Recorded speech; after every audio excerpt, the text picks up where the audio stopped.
What's up, guys? I'm Laura from Reading in Bed, and this is Friday Reads. It's Thursday, it doesn't matter.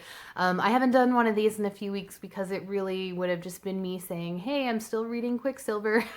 That took me a little longer than 3 weeks to read, I think. So I'm still very much in the thick of the 20 Books of Summer Challenge, even though it ends on Tuesday, so in like 4 days, and I think I'm on books number 13 and 14, and I've reviewed 9 or 10 or something like that, but I think I'm just going to keep going for the most part, although I do have some other plans that I'll talk about today.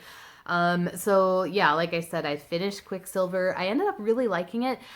For a 950 page-ish book, it really stuck the landing, like really. It ended not on a cliffhanger, really, per se, but it made me want to read the next book, which, you know, I think they're all that long, and there's at least 3 of them, maybe 4 if you count Cryptonomicon. So that's quite a feat. I'm not going to talk much more about it here because I will be writing a review as part of this 20 books challenge, so you can stay tuned for that. But yeah, I mean, I ended up really loving it after a bit of a slow start, you could say. I also did some reading that was sort of off the list in between. I couldn't read just one thing for three weeks in a row, right? So I ended up reading Say Nothing. Do I have that? Yes, I have Say Nothing, which I ended up buying. So I started reading this as audio from the library. I think I'd been on hold for weeks or months, and it just ended up coming through, and then I couldn't get through it in the allotted time, so I ended up buying the full price hardcover. So that should tell you how I feel about this book. It's a true story of murder and memory in Northern Ireland. So it kind of tells the story of one particular person who was disappeared by the IRA in the 70s. She was a widowed mother of 10. So this was like a very tragic story.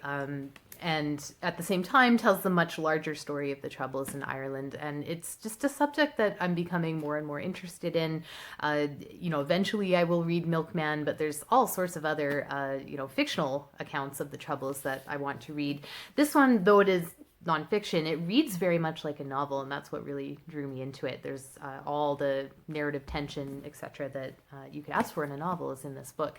I even ended up buying a copy of it for my dad. So yeah, I'm a big fan of this book. And the other kind of off-list reading I did was The Unit. Did not write down the author's name, and it is Swedish or Norwegian or something, so I'll put it in the description box. But it is like a dystopian kind of thing where once you reach a certain age, 50 for women and 60 for men, if you don't have kids and you don't have a partner and you don't have some sort of job which is deemed necessary for society, you are kind of packed away and sent to this like facility where they do all sorts of medical tests and stuff on you and psychological tests, but at the same time they put you up in style, like you're living a very luxurious life that most of these people wouldn't have lived on the outside. Most of them were living quite precariously. They were poor. They didn't have a lot of family supports, and now suddenly they're in an environment where all their needs are taken care of, and they're making contact with people like them, forming relationships, but also being experimented on, and eventually forced to like donate their organs. So very kind of Never Let Me Go stuff going on here too. It was really good. It was very plainly written, I guess you could say, but very compelling, and I liked the like there weren't big twists and turns really, but you couldn't tell which way it was going. There was sort of an unreliable narrator, but also unreliable like everything was unreliable, the characters, the setting, the society. So I like that. And it was an accidental Women in Translation Month pick because I bought it on Kindle because it was $1.99 without realizing that it was translated. And I guess it's reissued. It seems to have come out in English translation in 2009, and it's been reissued lately, and I don't really know why.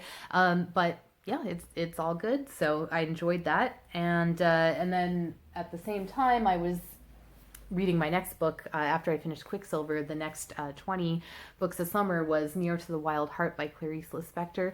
This is a weird one. I don't know how the hell I'm going to review this because I did not understand this, like not even a little bit. The closest thing I can compare it to is Love in the New Millennium, which was another book I didn't really understand. But at least with Love in the New Millennium, like, the sentences themselves made sense. It's just the like sequence of events was very hard to string together and very chaotic. But with this one, like even the sentences, I didn't understand. And I mean, I don't understand what they were trying to convey. Not that I didn't understand the character's motivation or I didn't understand why someone chose to do whatever. It's like I literally just didn't understand. Like most of my notes in here, because I quickly realized if I didn't, kind of sit with a pen and try to make sense of this, it wouldn't, like, I wasn't getting anywhere. They're just like that, like things underlined with a question mark, or yeah, more question marks. I just, like, I don't even think I can pick one to read to you. Maybe I'll just, I don't know. I'm at a loss for words. I know people really like Clarice Lispector, and I'm like, okay, are they either reading something else first, or am I just like totally not getting it? This was a bit of a weird one to read too, because this edition is from New Directions, and the series of these is edited by a guy named Benjamin Moser, so he's got like the introduction here. There was recently an article, I think, on the LA Review of Books by not this translator, but the translator of one of the other books in the series, about how Benjamin Moser, kind of two things. One is taking credit for some translation work that maybe he didn't really do, and two is kind of just a real asshole. Not in a sort of Me Too sexual harassment kind of way, but just in a he's an asshole way. So I wasn't sure what to take from that. I mean, like, it's not illegal to be an asshole. It might be illegal to take credit for people's work that you didn't do, though. So, like, I don't know. I'll link to that. It's rather long. If you're into translation, it might be interesting. For me, I wasn't even really sure what to take from it, though. So, anyways, my next books for the 20 books of summer are The Snow Child, which I started and I just wasn't sure how I was feeling about it. So I tweeted about it, said, how do we feel about this book? It is one of those books that a lot of people have read. It was everywhere whenever it was published, like 2013 or whatever.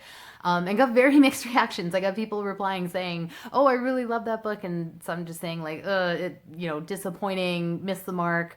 And then some in between that were like, maybe read it in the winter. I've decided to press on because it's a pretty easy read. So I think I can knock it out in a couple of days. It's about a couple who is infertile, and they move to Alaska and they build a snowman, and the snowman turns into a child, which I'm already like, okay. Fairy tale retelling, blah, blah, blah. But yeah, I think I'll get through it and then I'll tell you what I think, because I'll have to write a review, right? And then I am also reading, do I have it? Yes, I do. This beautiful, one of two that I own, Folio Society editions. This is Eugene Onegin by Pushkin. And I've just started it. It's kind of, it's like written in verse kind of, and it's interesting because it's all rhyming, which obviously this is translated. So I always wonder, like, how do they do that? How does a translator not only translate the meaning, but also get it to rhyme and like work as a poem? That's crazy. So I've just started it. So far, I'm enjoying it. I saw a theatrical production of it a few years ago that I really enjoyed. So I kind of already know the story, which is helpful. Okay, what else do I want to talk about? Just really quickly, on Tuesday, apparently both the Booker shortlist and the Giller longlist are coming out. I don't remember them being on the same day before, so that'll really help my transition back into work, because I am off work this week. I'm finding it funny, though. There's, like, not a lot of drama or outrage about the Booker, unless I'm missing it. You'd think with like a big name like Margaret Atwood, kind of cashing in with the sequel and a 1,000-page book with one sentence in it, that people would be more like, oh, this isn't for real readers and this is too elitist and blah, blah, blah. But I haven't really been hearing much of that, other than the other day I read a really negative review of the Salman Rushdie book. And everyone's just like super hyped for Ducks Newburyport. I'm going to buy it when it comes out. I'm super jealous of everyone here in Canada who's getting their advanced copies and review copies and whatever. But kind of boring this year because no one's really pissed off. It seems like last year everyone was mad about something. We'll see with the Giller. I don't really have any predictions. I expect Bina by Anna Kana Schofield to be on there. Other than that, like I really don't know. I don't know what to expect. There's also, Women in Translation Month continues. The top 100 list came out. That was put together by Biblibio Maytel. So she took it upon herself to tabulate and, put up this list of the 100 favorite books by women in translation. And you could like tweet your response, you could email it, you could do a blog post. I tweeted mine. And the number one, of course, ended up being My Brilliant Friend, which is one of my 20 books this summer. It's coming up. Actually, it'll be right after I finish Snow Child and Onegin, so I'll be reading that really soon. So that made me kind of hyped up to finally get to that one.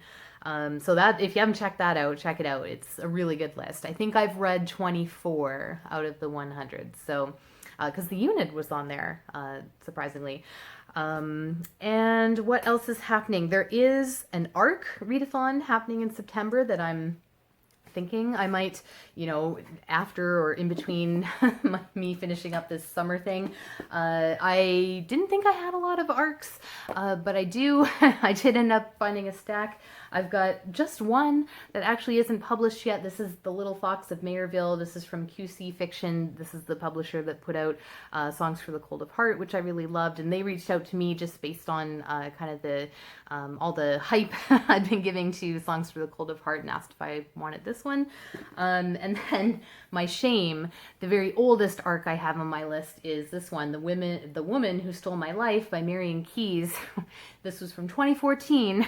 So, I also have a few left over from Book Expo in 2015. So yeah, Rachel and Hannah are running that, and I'll put some links down to their blogs. I think they're just trying to get through their arcs in the month of September. And just finally, 2 quick Booktube shoutouts. Welcome back to Camille from What Camille Reads. I'd pretty much given up hope, so seeing him back on the Booktubes is great. And check out Remembered Reads. She recently did a Q&A, I think, for hitting 1,000 subscribers. And she answered my question about culture shock as a Canadian moving to the States, and she gave such an insightful and educational and thoughtful answer. You should really check that one out too. Links to everything below, and thanks for watching.